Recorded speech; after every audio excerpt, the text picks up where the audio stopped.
Hello, my name is Ethan, and welcome back to another episode of Path of Exile Ritual League 3.13. In this episode, we're going to be going over the Elegant Hubris. I think a lot of people really want to know how this works, how to get it, how hard is it to get, what is it in my build, what is it doing. There's been a lot of confusion. I'm sorry. Let's clarify that now. So this is Elegant Hubris. So in a lot of these timeless jewels, normally you care about who it commemorates because you would change the keystone to make some cool one. In this one, not a thing. So we're just using this to make these notables. We make slumlords and we make axiom wardens. And there's some other ones like Gleaming Legion and maybe this one down here for superiority. So you spend 4 more points maybe. This one's not very good. Maybe if it was 2 points. Superiority, 15% increased effect of non-curse auras from your skills. And so this would be 3.75 per point. This is better than the small passives on a medium medium cluster. So I'm going to D&D my bad for that. And I was selling my doctors so that I could fund my new aura stack build PogChamp, but I needed to make this build video. So you don't care about the keystone, you only care about the things you're looking for, and in my build, like I showed, 160 minion damage, 80 minion life, and I had 80 armor, and I could potentially take superiority on this jewel. Now, this is just mine, and most people ask, the first thing they say is, Ethan, how do I get yours? No. Okay, look, dude, you see mine's 138520? Sure, you can, technically. You could try to find mine. This is a thing. You're not wrong. So I'm not saying you're wrong by... Okay, so let me... Elegant. This is the way I use trade to do fast searches. You do this and you pull up the stats of it, and then it's like, oh, look, it commemorates. And then some people actually want to look up the numbers. So you could. 1, 3,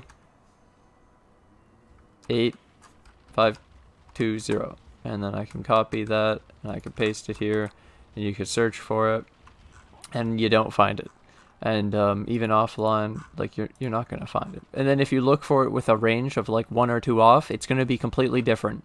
So if the jewel is 1 number different, it's completely different. So as soon as so the way you would change the number is by using a divine orb. So you can just get 1 and divine orbs, and you would check it. You can put it in your tree and search check for these, look at them. And when you put a new jewel in, you have to reset the search bar. So I would go like minion. And then I'll show you if you take it out. Right? Okay, wait. And you reset it and you put it in. Okay, wait. I forgot. I have to do it like this. Hold up. Minion. So you see how they're all highlighted? Yeah. And then you put this one in, and you would think it would highlight the 3, but it doesn't. So you have to control, copy, paste, reset the search if you want to use the search to quick find minion. That's another tip. But besides that, what I looked for was 160 damage. Because we're not using the harmony stacking flat damage for the golems, so I'm getting it through my harmony this time. You could even go 240 if you want it a little bit more. In theory, if you get another really good one, 80 life, maybe 160 life if you can find it. That's like 2 points or 3 points for yep. And then I found 80 armor, which in this current build. Brought me up to a 4,000 without flask, and then with flask 10,000 is pretty good. I like it a lot. It just gives me extra effect. So that's so the way I actually do the Elegant Hubris and the rarity on this thing is like I bought 100. Like I rolled like 100 with divines. Like obviously when you buy them off other people and they're necromancers, elementalists, and all this shit, and they have golems and they have carrion golems and they have zombies and whatever, inspectors. They've probably yoinked the minion ones, and you're not going to get any from them. So that's why you'll have a higher chance of finding good jewels off of using divine orbs, because they're fresh, random, instead of off of other people who have already searched through them probably. So I just wanted to go through the Elegant Hubris real quick. So this is the wiki page for it, and these are the 3 options you have. So it's like Kadiro, Caspiro, and Victario, but it doesn't matter because we don't use any of these. This isn't for a keystone, it's for the minion stats because yeah, they nerfed large clusters so much that this shit looks really good. Again, it looks even better, dude, because they just keep nerfing all our other options, and this has remained unnerfed. So I'm like, well, I like the amount of flat stats we can get to then multiply with all the other shit we do. It looks really good. And so, yeah, it's literally just buying Divine Orbs. I mean, buying Elegant Hubrises, which you could just search for, and then what I would recommend if you wanted, you could buy bulk to try it out. And the reason you would buy bulk at first off of somebody who has a lot of them, checking their jewels, what they've already searched. Maybe they don't search that one area, or maybe you search more areas instead of just this one area. Maybe you decide, I want it here, I want it here, here, here. Any jewel socket you can put it in. It doesn't have to be just here. You can put it on these outside jewel sockets too. Like it doesn't matter where you put it, but I personally like it here right now because of my current skill tree. And so I would probably have to change this if I used it somewhere else. Just to make a quick point, in this spot I have 2.2.2 point. If I had it here, the best you can get is 3, 3, 3, 3, 3, 3, 3, 3, 3, 3, 3, 3. There's no 2s. So the fact that you can get 2s on these sides makes Timeless Jewels more OP on these spots. In my opinion, when you have a specific skill tree like this life tree that I do with minions, because we go for sacrifice, grave pact, we go through here, we get these for free, and then we get this jewel socket, and all this is free, and it's like, this is actually a really good jewel, and it's easier to roll than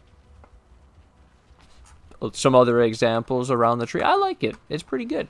This is mostly for the people who obviously want to use one as well, and it's pretty fucking rare and it's pretty hard. So don't expect to come into this like, oh, I'm gonna use like 5 divines, I'm only gonna buy like 2 of these and I'm gonna get it and it's easy. No, it's probably like 100 divines and it's really rare, but then the end result is pretty powerful. How good is 160 minion damage and 80 minion life in this build? Well, the 80 damage is 4 harmonies, because the harmony only gives us 20 because we only use carrion golem because it's per type. So yeah, it's actually a lot of our damage. 5, 5, 5, and that's 160 from just the Elegant Hubris. And of the life, 80 of the 297. So you could see how getting an extra 80 life from that, so it's a 160, and maybe drop that armor node when we go into our aura stacker after. That would be pretty cool, because we won't have armor for that. But it looks pretty cool overall, and you could do more. Like I said, you could go 240, 80. If you can find some shit where you spend, for these, if you spend 3 or less points, it's pretty much always worth it to take more. And the more the jewel gives, the better the jewel is, because you're using 1, 2, 3, 4 points on the jewel socket. So there's a calculation that I had before that you don't use this to only get 1 notable, because it would be okay for a keystone, especially here, because it's like you didn't use any, it was just travel. But if you're actually using points for a jewel socket, because you're killing all these points, you could be using minion, life, you could use glancing blows, the shield nodes, you can't use it with this. And so you really have to get a lot out of this jewel for it to be worth it, which is why I say like 100 divines to get something good, which is like 160 minion damage, 240, or the 80, 160 life, and then because if you just do 1 notable, you spend 4 points for the jewel socket. You also, the second part of it is you use the jewel socket on a jewel that doesn't do anything, because you could actually use a different jewel. Not only does it kill all the nodes, but you've used a jewel socket. It's kind of like using, people always go eat the thread of hope, and it's like you got to get a lot of nodes out of the thread of hope, and the thread of hope basically works in a lot of non-minion builds because they can take a lot of shit, where I'm not as comfortable with that until we get to the like end game, and I have like as well I can do whatever I want because it's a game, and we don't think about budget, minimum. We're thinking about doing whatever we want, fun game. True. And so maybe we can Thread of Hope later. That would be pretty cool if we could work that in, because normally I don't use it, but yeah. And then if you can get an insane, you could get better than this. You could go better than this with an Elegant Hubris, and then the math checks out that those 4 jewel points for the jewel socket and the jewel that you gave up to put this in is like, it's more worth it. It tips the scales more and more the more you get out of this. So me getting 4 nodes is really cool, and I could even justify getting this extra aura effect. 15 aura effect. Whoa, but that's really bad. Like 4 points is terrible. Like imagine if this was 2. 7.5 aura effect per point is disgusting. It's better than the skill tree. Holy fuck, that's broken. Alright, I'll leave you with that. I think that's it for the Elegant Hubris. What the fuck did I just either way, I hope you guys are looking forward to the stream today where we continue to craft up my shit. I'll show you what else I've grabbed today. So we're back up to the 32. I was selling one more doctor. I have 8 left here. I'll still gamble.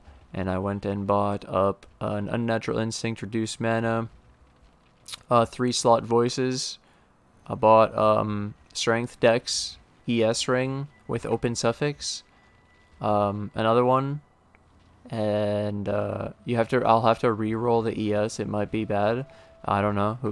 I'll just get lucky. No, I'm kidding. But point overall is got some more items, got some more shit locked down, and getting closer and closer. We're pretty much there. That's why I was liquidating the doctors. Maybe a bit more playing today, selling up the actual currency. Like I haven't sold shit. It's great. And yeah, it's pretty cool, man. And then the build looking pretty good. This right here, you use this for the block nodes, and I can get like some of the minion node without, well, I'm gonna go to it, but I'm using this, and then it gives me like mana, and then mana reduction and the block without even pathing to it. It's really cool. Fucking Unnatural Instinct, so goddamn cool. It's something I was looking at. And then like the other one, yeah, Thread of Hope, I could maybe work into the build eventually, but I haven't done it yet. But this was mostly about the Elegant Hubris, so hope this helped anyone who was trying to do it. I don't think there should be any more questions. So like I said, you could find the exact coin. You don't need to. It would be really insane. One thing, final note. We should, if I revisit the Elegant Hubris this season of like actually rolling through a lot and investing a lot, because always I don't find that many, right? I get like a couple good ones and it's never really insane. But in theory, we should start like a Google Doc with all the public known good, or like the ones I find just because I check them, and then write like up a list of numbers that people could look up to find exact ones and what they are, and then we could like build a library of like knowledge about the Elegant Hubris that we can use in future seasons. So if I roll more, I'll probably do that. So that's pretty cool. And in theory, then I'm giving you guys that idea. You can, if you spend a lot and did Elegant Hubrises and you find any, you can just write down the number and write what it gave you. It's not that hard. And then we have that permanent knowledge. Like for me, I'll be able to count on my own knowledge. But yeah, I don't know. We'll see overall. Thank you guys for watching. Thanks for hanging out. I hope you guys enjoyed this Elegant Hubris video. I'm going to take this opportunity to thank my Patreon and my YouTube members who financially support the channel. I can't do this without you guys, so thank you guys for all that support. And thank you to anyone new who joins the Patreon or the YouTube members today. And I'll see you guys in the next episode. Bye!